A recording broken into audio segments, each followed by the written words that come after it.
กินแบบว่าบ่ได้มองหน้ามองหลังแบบเดือดซ่านี่แม่นมับกันเลยแล้วมาเนาะ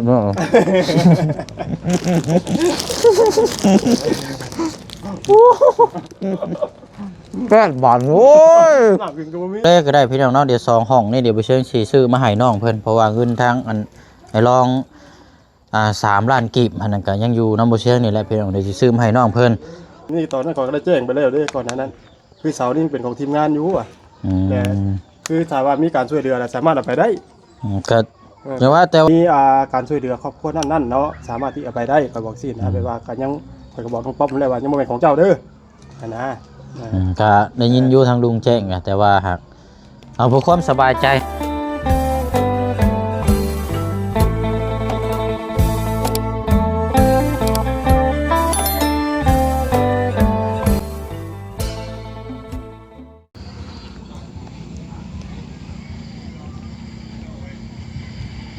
2เบิ่งตะเวนก่อนพี่น้องเอ้ย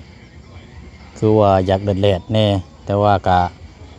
มิดฝนกะปล่อยปลายลงน้ำเนาะก่อนสิเว้ากะผสมผสาน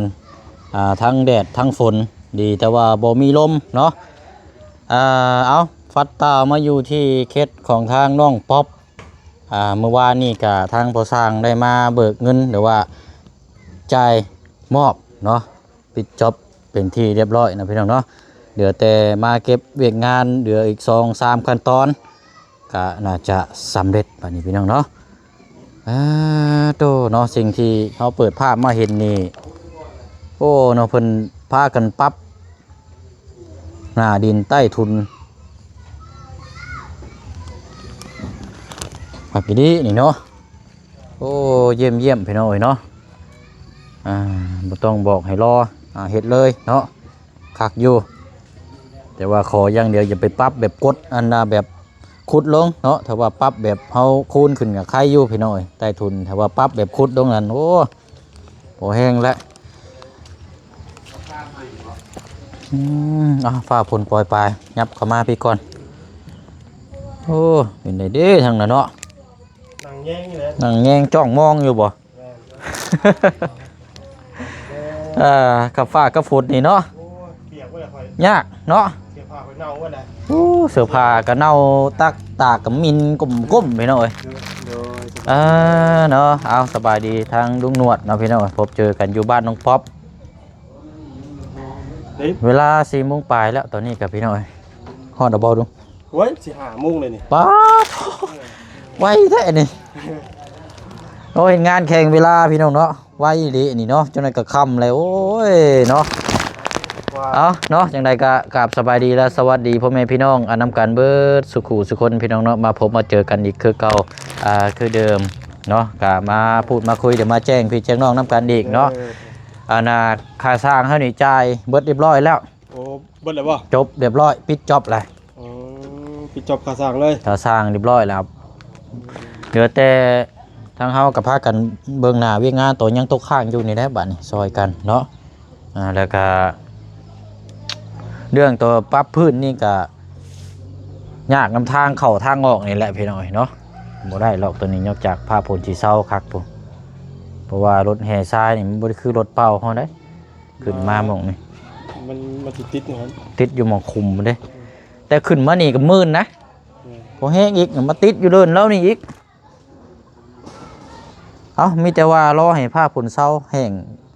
เรียบร้อยก่อนจังว่ากันมีแต่ให้น้องเพิ่นปรับตัวนี้แล้วไว้ก่อนพอดีแล้วแหละเพื่อให้ตัวนี้มันแจบเนาะดินให้มันแจบแล้วมันจังกันว่าบ่แตกเนาะต้องเอาไม้แล้วไม้มาทุบนั่นแหละเอาไม้ยังก็เพิ่นห้องเอาไม้อันนี้ตำเนาะตำต้มให้มันแน่นเอิ้นอย่างเขาก็งูกันไม่ทุบเลยเนาะไม่ทุบมันง่ายพี่น้องเว้ย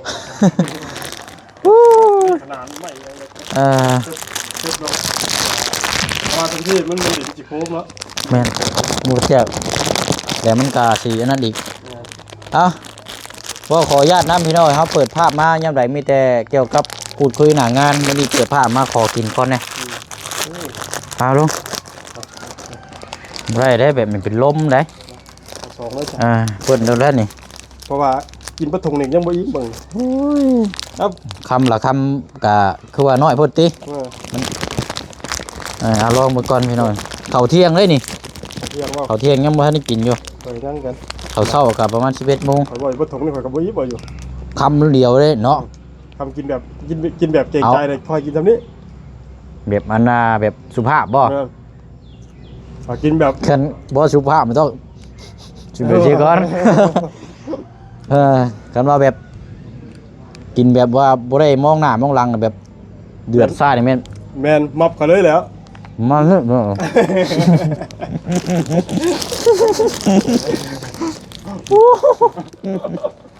แก้บาดโอ้ย น้ำกินก็บ่มีอีก เรียบร้อยค่อยบาดนี่ โอ้ยลุงนี่บ่มีน้ำนี่ อื สบายนะ หน้าแรงถึงก็หม่องเลย แบบเวลาที่เขาแห้งเนาะหลายน้ำบ่มีครับกินขนมนี่นี่เสียงตัวขาด นั่นแหละนี่เนาะอยู่เพื่อนน้องป๊อปนี่มีน้ำมีบ่นี่เนาะ ว่าแล้ว บางทีบ่มีหรอกเนาะน้ำแพ็คน้อยแพ็คหยังเนาะพอได้กินเนาะ บ่มี ส่วนหลายน้องเพิ่นบ่ได้ค่อยซื้อมาพี่น้องทีมงานเนาะขอมาก็มีแต่พากันเอามาก็มีแต่มากินเองนะ แม่น เนาะขยะนี่ทิ่มไว้นี่ก่อนแล้วพี่น้องบ่ขอว่ากันได้พี่น้องเนาะเดี๋ยวจังค่อยเก็บ บ่กับเก็บอันไหนที่บ่ มันหลายโพดมันหลายกว่าถุงเศษขยะอันเฉพาะอันนี้เนี่ยนะพี่น้องรอเป็นเก็บทีเดียวซะกินข้าวคำกันพี่น้องข้าวบ่แม่นข้าวขนม ก็จะกินข้าวเช้า12:00 นข้าวเช้าได้ คือกัน ข้าวเที่ยงก็ยังข้าวเที่ยงนี่ ข้าวเที่ยงกันนี่แหละนี่5 โมงแรงแล้วนี่แบบนี้แหละงาน ยิ่งฝนตกเนาะยิ่งฟ้าหน่อยฟ้าไปอัปเดตให้ทางพี่น้องที่ได้เบิ่งแต่ละหม่องแต่ละบอลนะเพื่อว่าถ้าบ่พาไปแบบเจอที่แบบโอ้ยไปแล้วอ่ะเนาะ มันคันเสียว่าก็มันอยู่ในช่วงที่เฮาต้องติดตามหน้าเวียกงานของเฮามันต้องเล่นมันต้องวิ่งนะคือเคสน้องป๊อปสิก็อยู่ในช่วงกำลังเดือดต้มหม้อกำลังฮอดเฮาต้องมาแต่ว่าตอนนี้นั้นหม้อขี้เถ้าไผ่มันเริ่มเย็นแล้วตอนนี้นะจังนั้นก็เริ่มปรุงแล้วพี่น้องเพราะว่ายังดีเคบอกขั้นตอนนี้ก็แล้วเรียบร้อยแล้ว มันแค่เพราะว่าอย่างนึงขั้นตอนน่ะเรือแค่ประตูกับกระไดกระไดมันเรือแค่3เป็นสถานมันสิ เราฉากประเทศพื้นเนาะ ตัวที่พืชนี่อันนี้ยังว่าเป็นอีกขั้นตอนนึงเนาะจะเป็นขั้นตอนที่2ที่ว่าเขาจ้างบ่ได้จ้างรวมเนาะเอาขั้นตอนแรกที่เขาจ้างรอบแรกก็ที่ว่าเรือแค่ประตูเนาะ แม่น ยังแต่ว่าประตูเราบุญสารวัตรบ่ซื้อ แล้วพอดีมาแจ้งนำกันเลยใส่พี่น้องเนาะพอดีอันดาทางประตูใหญ่ทางบบุญสารวัตร2 ใบนะเราแจ้งมาบอกว่าเชียง มันยาวนะ2 เมตร 2 เม็ดก็ต้องเอาไปเปลี่ยนแล้วมัน80เลย ประตูละ1.90 เมตร ประตูทางหน้า1.90 เมตรบ่ แม่นประเทศละ แต่ว่าที่นี่น่ะมันคำตัดเข้าไปข้างอาหารเส้นนี่มันวิดไล่แล้วบัด วิไลนี่มันก็รุดแล้วอ่ะบ่ได้แล้วต้องเปลี่ยนเลย แม่น ต้องเปลี่ยนเพราะว่าต้องเอาตามกำหนดมันนั่นแหละมันจะงาม แม่นเพราะว่ามันมีอยู่แล้วเนาะ ว้าวบ่พลาดหรอกอยู่ในห้างก็มีหลายมี1.80 90 2 เมตร ว่าถามน้องป๊อปว่า2 เมตรก็ได้อยุตัดเนาะคุณว่าข่อยก็ บ่ได้แล้ว ข่อยก็คือจังว่าข่อยก็เห็นแต่ละหม่องคือจังว่าข่อยก็เคยเห็นอยู่นะมันบ่เคยตัดเขาก็ตัดเกียร์นิดนึงเนาะ ขั้นตัดนั่นไล่มันรุด แม่นมันเข้าเลิกได้หา ไหนมันก็บ่สมส่วนอีก แม่น บอกว่าเขาเฮ็ดแบบมาในขนาดนั้นเลยบ่ได้แล้วมีแต่คันว่านั่นก็เปลี่ยน เปลี่ยนได้อยู่ เห็นเราแจ้งมาบอกอยู่ว่าเราซื้อมาใช้อันน่ะงบทางประตูทางเขาประตูบานคู่ แม่น แต่ว่ายังต่อทางห้องนอน2 อันเนาะ แม่นห้องนอนนี่น่าจะเป็น1.80 เมตร 1.80 อันนี้นะไปวัดเบิ่งนะ แม่นแต่ว่าตัวหน้าเขาแท้กินนี่นะ อืม ข่อยเข้ามาเบิ่งเอาประตูคือยาวแท้ข่อยจับเบิ่งก็แท้เบิ่งมัน2 เมตร 1.80 หน้า80เนาะตัวห้องเรานี่เนาะหน้า80พอดีเดี๋ยวมาแจ้งเลยก็ได้พี่น้องเนาะเดี๋ยว2 ห้องนี่เดี๋ยวไปเชิญสิซื้อมาให้น้องเพิ่นเพราะว่าเงินทางอันให้ลอง3 ล้านกีบอันนั้นก็ยังอยู่น้ำบ่เชียงนี่แหละพี่น้องเดี๋ยวสิซื้อมาให้น้องเพิ่นรายการเงินที่เฮาซื้อเอาน้ำเสาของทางน้องป๊อปที่โยกไปบ้านน้องคำดีเฮ็ดจะเฮ็ดกระตุกมันก็โทรถามเบาประธานป้องแล้วกินนี่ต้นละ 80,000 กีบ อันใด ตีนเคียงตัวนี้เอาไปเลย4 ต้นเหลืออยู่5 เอาไปต่อเฮ็ดกระตุกนั่งอยู่พุ่นพอได้สดในซองนี่นะพี่น้องเอ้ยก็เลยสิซื้อเอาน้ำร่องเพิ่นก็ไล่เงินอันน่ะต้นละ80,000กีบ เพราะที่จริงบ่ได้ซื้อก็ได้บ่เสียงเพราะว่า บ่แล้วมันก็สำหรับเฮา นี่ตอนนั้นก่อนก็ได้แจ้งไปแล้วเด้ก่อนหน้านั้นคือเสานี่เป็นของทีมงานอยู่อ่ะ แต่ คือถ้าว่ามีการช่วยเหลือสามารถเอาไปได้ ก็แต่ว่าในความที่เฮากับหนึ่งมากับผู้ใหญ่ที่เพิ่นซอยนี่ก็เพิ่นอยากซอยให้สุดเลยนะยันบ่อยากได้ยินแบบว่าไปในทางลบแนวทางบ่ดีเนาะคันสิว่าก็เลยซื้อให้เด็ดขาดเลยก็ได้แบบว่ากับหนึ่งมาก็เงินจำนวนนั้นเฮาก็สิเอามาใส่บานประตูของทางน้องเพิ่นแน่นะ การยันว่ามันก็เว้าด้วยความญาติแบบว่าทั้งอีกที่ก็หลายพายบ่คือกันนะยันว่าคือเป็นหยังคือว่าต้องซื้ออีกนะอันนี้ก็อธิบายอีกรอบนึงเนาะ มันก็เว้าด้วยความจริงใจจากผู้ซอยก็คือเฮาถ้าเฮาสิเอาไปซอยเคสอื่นที่เพิ่นลำบากก็แม่นเพราะว่าเคสน้องคำบีนี่ก็ยังบ่ทันได้มีการช่วยเหลือแต่ว่ามุมมองที่ผู้ใหญ่เพิ่นซอยหรือว่าทั้งหมดเช่นนี่ก็ถ้าผู้ใหญ่เพิ่นบอกว่าซื้อเอาเลยบ่ต้องเอาฟรีเฮาก็ตามจุดประสงค์เพิ่นแล้วเฮาก็สิสบายใจไปอีกนะอันนี้ก็ถ้าว่าเฮาบ่เฮ็ดจังซั่นแล้วมีว่าอ้าวเป็นหยังต้องเอาไปคือเอาให้น้องเพิ่นเฮ็ดหั่นเฮ็ดนี่มันมีนะ คือก่อนข่อยซื้อว่าเปลี่ยนนี่ข่อยได้แจ้งก่อนหน้านั้นอยู่ด้วยว่าเสานี่นั่นยังบ่เป็นของข่อยซื้อว่าเปลี่ยนเด้อบอกน้องป๊อบเด้ มาเปลี่ยนเนี่ยเสาที่เหลือนี่ตั้งนี่คือเป็นเสาของทีมงานข่อยแจ้งไปจังซี่ก็ถ้าว่าทีมงานเนี่ยมีการช่วยเหลือครอบครัวนั่นเนาะสามารถที่เอาไปได้ข่อยบอกซี่นะแบบว่าก็ยังข่อยก็บอกน้องป๊อบเลยว่ายังบ่เป็นของเจ้าเด้อนะก็ได้ยินอยู่ทางลุงแจ้งอะแต่ว่าหากเอาเพื่อความสบายใจนั่นแหละเนาะครับเพราะว่าเอาจ่ายตัวนี้แหละต้นละ80,000กับ4ต้นกับ300,000และเงินจำนวน300,000เนี่ยบ่ใช่สิสมทบกับเงินทางอันน่ะไอ้รองแหละจะซื้อบานมาให้ทางน้องเพิ่นและก็เรือเท่าไรก็จังว่ากันนะพี่น้องเนาะแต่ว่าเงินจำนวนอีก10ล้านกีบทางอ้ายเพิ่นฝากมาให้เทตัวนี้นั่นบ่แต่ต้องตัวนี้นะรอใช้ตัวนี้อย่างเดียวเลยมันงบคนละส่วนกันเนาะงบคนละส่วนกันเพราะอ้ายเพิ่นให้เฮ็ดตัวนี้นะพี่น้องถ้าว่าเรื่องห้องน้ำห้องในก็จังว่ากันอีกถ้าว่ามีมาก็แล้วแต่เนาะแต่ว่าทางพี่น้องว่าให้ความสำคัญกับเรื่องห้องน้ำหลายกว่าตัวเทพื้นนี้อยากให้มีตัวนั้นก่อนนะเพราะว่ามันเรื่องห้องน้ำเฮาก็ฮู้อยู่แล้วเนาะยันออกเล่นเข้าพี่น้องแต่เฮาก็ต้องทำตามหน้าที่เนาะก็แม่นบางแม่นให้เอามาเนาะว่าเพิ่นจุดใดเฮาก็ไปจุดนั้นเนาะพี่น้องสมมุติว่าเพิ่นอยากให้จุดนึงไปให้อีกจุดนึงเพิ่นโมบ่ได้เนาะเพราะว่าตัวนี้มันก็สำคัญคือกันนั่นแหละพี่น้องตัวนี้ก็สำคัญตัวนั้นก็สำคัญเบิดยกตัวอย่างที่เห็นตอนนี้เนาะที่ต้มนี่เต็มอยู่นี่เต็มหมดแล้วนี่เกือบค่อยนะขาดอีกรุดบ่ได้รองเท้านี่บ่มีเกือบใช้เลยในลุงนี่นะโอ้โหอ้างปึ้งเนาะเกือบก็ใส่เกือบต้นนี่นะโอ้พี่น้อยชัดว่านะเดี๋ยวค่อยไปเฮือนน้องจะดีได้สิเด้ออ๋อเข้าไปพูดบ่คือได้ยินว่าแม่ตู้วันทำแม่น้องหรอกแค่เราลูกย่างบ่ได้ใช่บ่ยังว่าข่อยเพราะว่าข่อยก็บ่ได้เข้าไปเพราะข่อยก็บ่ค่อยเห็นว่าเห็นแล้วนั่งกมุกอยู่นะเห็นน้องนิวว่าเมื่อวานนี่ว่าเอาเชียงบ่ได้ไปเยี่ยมยามมันแม่ตู้อันน้องดองแค่บ่วะโอ้เมื่อวานนี่ข่อยเห็นแล้วนั่งเราย่างลูกบ่ได้ว่าเอ้าเป็นหยังวะก็เดี๋ยวจังว่าพี่น้องเดี๋ยวสิเข้าไปเยี่ยมยามอยู่เนาะถ้าข่อยไปก็ได้สิเด้อโดยลุงอ่ะโดยนะเอาเพิ่มอีกอ่ะพอแล้วเดี๋ยวข่อยแค่นอีกแค่นั้นนี่ข่อยดีแต่ข่อยมีนับเอาอะไรพี่น้องเนาะพอดีทั้งลุงมากับพูดแจ้งคุยน้ำกันเนาะเพราะว่าหนึ่งมานี่ทั้งตีนเคียงดินเซานี่ก็ทั้งลุงเราเป็นคนเอามาเปลี่ยนให้แล้วก็จำนวนที่เปลี่ยนก็จะเอาไปซอยเคสใดก็ได้แต่ว่าด้วยความที่สบายใจทั้งผู้ซอยแล้วก็ทั้งผู้ที่รับหน้าที่เนาะกับพูดคุยน้ำกันก็เลยเอาเพื่อความสบายใจให้พี่น้องเนาะก็มีแต่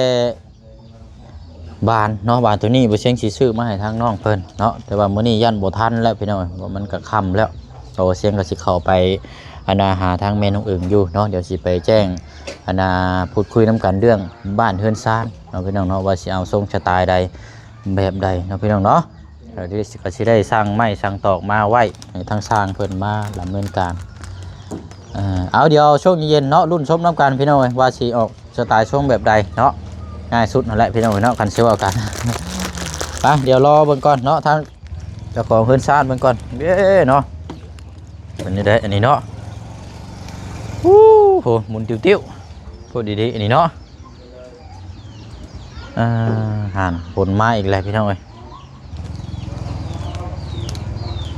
ปรับหนาดินก้อนทุบไปสามมันแน่นแล้วพอดีแล้วจังเทพื้นแห่ทรายเนาะพวกนี้นี่ยากเลยพี่น้องต้องรอก่อนเพราะว่าอันนี้เนาะเป็นเศษไม้ฝาเชล่ายังถือว่ายังลายได้พี่น้องนี่เก็บไว้เนาะไว้ต่อเติมเฮ็ดอนาเป็นลมเป็นอย่างลายอยู่นั่นเลย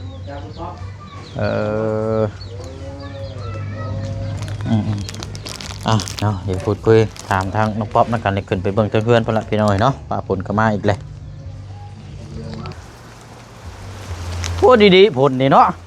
แล้วกันบาดก็จะไปได้อย่างได้ นี่ได้นี่ เรียกบ่เลยแล้วก่อน โอ้นี่ว่าน้ำกันดีๆโย่เนาะตกอีกเลย โตอีกแล้วป้าก็ได้เป็นใจเด้ยังบ่ฮอดเวลาหยุดเด้ ยังสินักตลอดเนาะมันสิว่ากัน นะรอแล้วพี่น้อยเดือนคนละเด้เป็นได้ครับ อะไรเนาะคือได้ยินว่ามีจิ้มจุ่มจิ้มหยังบ่ได้ยินเว้ากินนี่ แม่นคุณใหญ่ทางบาบุญนะบาบุญสารวันเป็นฝากมาให้น้องป๊อปเด้อันน้ำจิ้มสุกี้น้องป๊อปบอกน้องป๊อปบ่เคยกินว่ะเคยจะกินว่ะก็เลยแนะนำว่าเจ้าก็ซื้อหมูซื้อผักมาเด้ว่ะอันวุ้นเส้นเจ้าก็มีแล้วว่ะเจ้าก็ต้มนี่แล้วซื้อกระนอมาว่ะซื้อกระนอมาใส่ในน้ำซุปแล้วก็ใส่ลงไปแล้วแหละว่ะย่างว่ะโอ้คักเลยเต็มอยู่เครื่องผม นึกกินบ่หวายท้องว่างอยู่ได้นี่ มีแต่แนวปรุงมีแต่แนวปรุงอาหาร ยังบ่ได้กินข้าวเที่ยงอยู่ได้นี่ อยู่ก่อนก็สิออกไปหากินข้าวแล้วก็ได้ โอ้ยเนาะ กินข้าวแล้วยังบ่ได้กินข้าวเที่ยงคือกันแหละ จ้ะ เนาะฮะโอ้ เอาห้องท้องบ่หักอยู่ได้ ยัง ขนมไข่แต่ว่าคอยได้แค่นได้ ยังกินเหลือเกิน ขนมบ่ ชื่อนี่แหละ กินอย่างเดียวยังบ่ได้อ่านกิน ชื่อนี่ได้น่ะ กินสดกาเล็ดครับบ่นี่ไง กืนบ่ชื่อขนมมันบ่ ชื่อวะกินบ่ กืนช็อกโกแลต โอ้ย กืนสดกืนสดกาแลตชื่อยี่ห้อขนมเนาะลองเบิ่งเป็นนุ่มๆด้วยขนมเนาะต้องมีน้ำรองเนาะครับ ตึงมีน้ำน้ำนี่กระเบิดไปแล้วกินนี่ ชอบดูขอบใจแล้วเอา โดยเอาซะเนาะเดี๋ยวอยู่3ห้องแวกกันคนละห้อเนาะ บายดีเด้อพี่น้อง เฮ้ยน้องเพิ่นอยู่เทิงเพิ่นบ่เนาะเฮ็ดหยังเด้เนาะ เฮ็ดเฮือนอยู่ โพดดีๆเนาะอันนี้โรเทกาแฟสาเฮ็ดหยังนี่กับน้องแล้วบ่ เราอันนั้น เทพืชนี่ เราเอาถึงขึ้นมาสม ถึงขึ้นมาสมจ่อย โพดดีๆนี่เนาะเอามื้ออื่นก็สร้างมาดำเนินการแล้วเนาะมาติดตามเบิ่งนํกันไปขึ้นมาเบิ่งก่อนโดยอาจารย์คิวแท้นี่เนาะโอ้ใกล้ได้นี่เนาะใกล้สิปลงแล้วพี่น้องเอ้ยได้แค่ติดบานกับบันไดข้างในคิวแท้นี่นี่บ่บานนะโอ้2 เมตรเนาะไม่รอมันยาวโพดนั่นพี่น้องต้องเปลี่ยนใหม่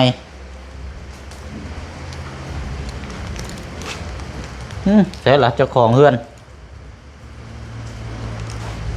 หายตัวแล้ววะ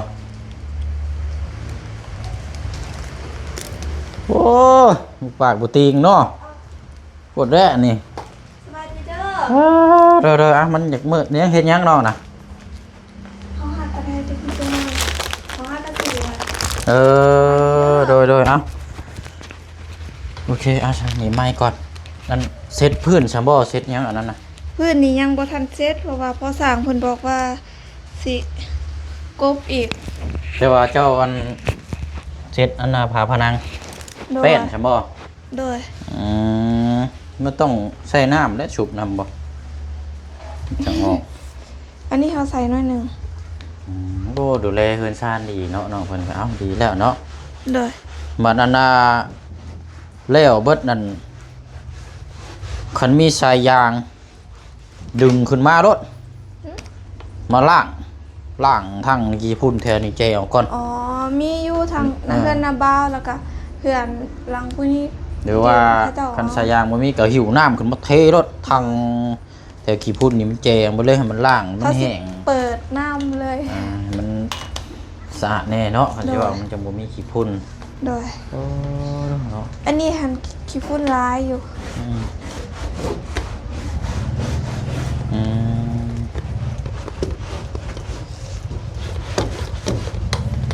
ดีแล้วเนาะค่อยอันนี้ไป โอ้ก็เลยของฝากลายแท้เป็นยังอันนี้นะห่อ แม่ ยัง ลืมบอกทางอ้าย ทู่ถุงไงแท้ ไม่ลายแห้ง อ๋อ เบิ่งบ่ โคตรแท้นี่บ่เบิ่งแล้วเด้อเบิ่งอยู่บ่อยากสิซื้อเบิ่งแม่ยักษ์ชาอยู่ข้างหลังเจ้าน่ะที่บ่เคยเห็นนั่นน่ะ สักฟอก แพบบ่ ด้วย แพบก็ใช้เป็นปีก็บ่เบิดบัดนี้ทำสิซักเสื้อ สักผ้าห่ม อืมเบิ่งง่ายเลย ด้วยมีถ้วยน้ำแต่ว่าทั้งแม่เอาไปลงที่เพื่อนตัวคันน้ อืม ำถ้วยกับจอกหลายแห้งมีแต่ตรงงาม โอ้สามสิใช่บัดนี้เนาะ ด้วย อันนี้ของฝากจาก ทางฝั่งไทยจากทางแม่ยุ้ย อืม จ้ะ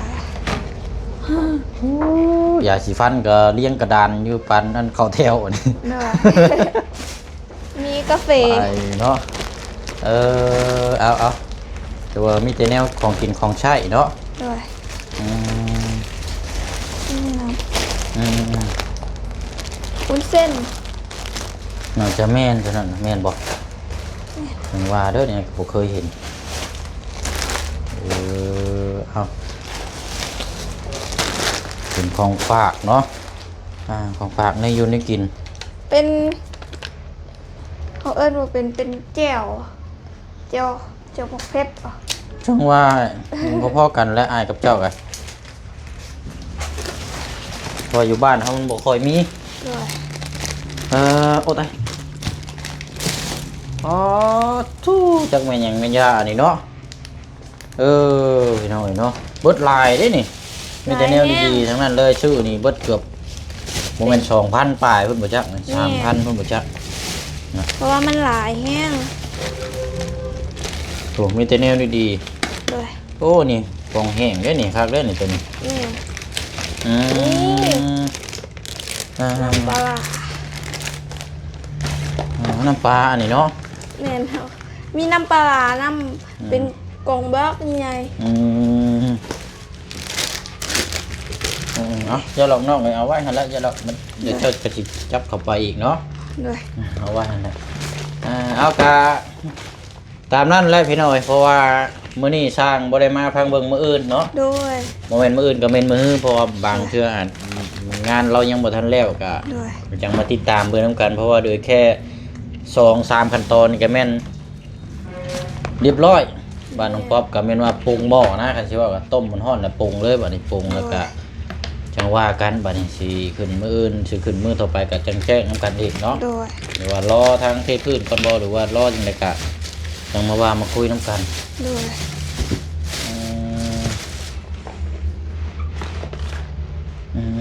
เนาะเอาไว้เท่าไหร่เนาะ ด้วย ดีแต่น้องเพิ่นนี่แหละเพิ่นขยันหมันเพียรในเฮือนในครอบครัวแต่ว่าปัดเป่าปัดกวดตลอดเลยตั้งแต่เฮือนชาติมานี่เอาใจใส่โอเคอยู่เนาะ ด้วย บางคนบางครอบครัวนี่ก็โอ้ยเอาแต่บอกอย่างเดียวก็บ่ไหวเลยพี่น้องเอ้ยต้องเอาใจใส่เฮือนชาติของตัวเองนำเนาะสิให้แต่คนอื่นบอกหลายนี่ก็บางเทื่อบัดเขาเจ้าบ่บอกบ่เฮือนบัดหกได้บัดนี่ แม่น เพราะฉะนั้นเฮาฮู้หน้าที่ตัวเองดีที่สุดแล้วเนาะ ด้วย แม่นซะนี่ เป็นเกลือ เกลือแร่บ่นี่ บูฮูคือกันแต่ว่าเกลือ เอาน่าจะเป็นเกลือแร่แหละน้ำนั่นละจะนอนกินขนมเบิดไปลายเติบกินนี่กับลุงนวดทางอาจารย์ลาวนํจักห่อจักใด ใจเด้อ เอาไว้กินรถ โดย ให้กินแล้วกินนี่แต่ว่าขออย่างเดียวได้กินน่ะระวังเลยได้มันสิแค้นต้องเอาน้ำมาล่องน้ำ อ๋อ มันคล้ายๆคือขนมไข่เด้นี่ โดย ข้างในมันเป็นใส่ไข่กินจะมันแค้นนะพี่น้องเอ้ย โอ้เดี๋ยวเอากะทางทีมงานเฮากะเข้ามาสำหรับบนเวียนเนาะมาอัปเดตให้ทางปรุง FC เฮาติดตามเบิ่งนํกันนำกันจนแล้วจนทั่วพุ่นแหละพี่น้องเนาะ โดย อันบานตัวนี้กับตัวอันข้างในนี่เดี๋ยวบ่เสียงสิซื้อมาให้เด้อ โดย พังเบิ่งมื้ออื่นพี่น้องเอ้ยมื้อนี้ตอนที่เราบ่สิลงไปแหละอันน่ะลานครัวน่ะเขาเจ้าเฮ็ดซ่อมแซมใหม่รถติดก็เลยยันบ่ได้ลงไปพังเบิ่งมื้ออื่นพุ่นแหละ โดย เนาะเอาตามนั้นแล้วสามีแต่ว่าบ่เชิงสิไปเวียกต่อก่อนเนาะกินนี่ก็มาพูดมาคุยแจ้งอันน่ะพี่น้องปะลุงอยู่ในคลิปกินนี่แหละพี่น้องเพราะว่าตามที่เฮาคุยนํกันกับลุงหนวดกินนี่แหละเนาะมีหยังเพิ่มเติมจังได๋ก็จังว่าจังคุยนํกันอีกเนาะ โดย เมื่อยบ่ ก็เมื่อยแต่ก็ดีใจเพราะว่าแบบเห็นทางทีมงานแล้วก็ดีใจ เมื่อยซ้ำได้ก็อย่าแบบเฮาเห็นทีมงานแล้วก็ม่วนพร้อมแล้วเฮาก็เฮ็ดเวียกหั่นแบบเฮาดีใจเฮ็ดเวียกไปก็ม่วน เมื่อยอยู่แต่ว่าเอาเฮ็ดในสิ่งที่เฮาเป็นของเฮาเองเนาะแล้วก็เป็นแบบว่าผู้เพิ่นเบิ่งเพิ่นแย่งเนี่ยเฮาก็ดีใจเนาะ โดยก็เฮาเฮ็ดแม่นบ่คือกับเฮาปรับดินเนาะหั่นตอนเฮาเฮ็ดหั่นมันเมื่อยแม่นบ่เฮารู้สึกว่ามันเมื่อยแล้วพอเฮาเฮ็ดแล้วหั่นเฮามาเบิ่งผลงานเฮาอีกทีนึงว่ามันสำเร็จแล้วมันก็งามนะเฮาก็ดีใจแล้วแบบเฮาก็มีกำลังใจแล้ว โดย โดย อ้าวดีแล้วใส่พี่น้องเนาะทางน้องเพิ่นกะแต่ว่าบ่ปัดเป่าปัดกวดไปนี่โอ้ยหูคือบ่แม่นง่ายเด้นี่พี่น้องเอ้ย โดย อันนี้ดีแต่ว่าดูแลเพิ่นชานปัดเป่าไปนํแล้วก็ทำให้ดูดีในจังน้อยเนาะ โดย เอาแล้วเนาะมีแต่ว่าเดี๋ยวมื้ออื่นเนาะเดี๋ยวสิเข้ามาใหม่เด้อ โดย รุ่นน้ำกันทางพอสร้างเพิ่นมาเก็บโต๊ะเดี๋ยวเที่ยงก็สิได้กันว่าท่านตอนเช้าก็สิเอาตัวนี้มาให้เลยพี่น้องเนาะ โดย เอาสบายดีทั้งอันดาพ่อแม่พี่น้องเนาะ โดยก็ขอบคุณทางคุณยายจูจี้แล้วก็ทาง FC นำเด้อแล้วก็ทางอ้ายนำที่คอยให้กำลังใจแล้วก็บ่ทิมบ่ปาน้องแล้วก็ขอให้อ้ายไปไสมาไสเดินทางปลอดภัยขอพระเจ้าอวยพรเด้อแล้วก็สำบายดีทางปาลุงเพิ่นอีกเทื่อนึงเด้อสบายดี ไปเอาล่ะพี่น้องเนาะลำลาก่อนเด้อบัดนี้เนาะเดี๋ยวมีหยังเพิ่มเติมก็จังว่าจังคุยนํกันเนาะบ่เชิงสิไป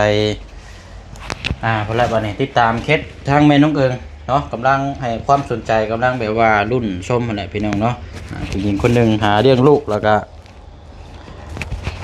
เนาะดีใจน้ำเล่าพี่น้องเดี๋ยวไปแจ้งเรื่องสั้นว่าสิเอาส่งไลฟ์สไตล์ใดแบบไรเดี๋ยวไปแจ้งแล้วก็แจ้งพี่จังน้องอยู่พุ่นละพี่น้องเนาะบ๊ายบายเด้อพี่น้องเด้อเนาะบ่สุขสุขคนเนาะโอ้หน่อไม้เราเนาะบ่โป่งซ้ำเนาะ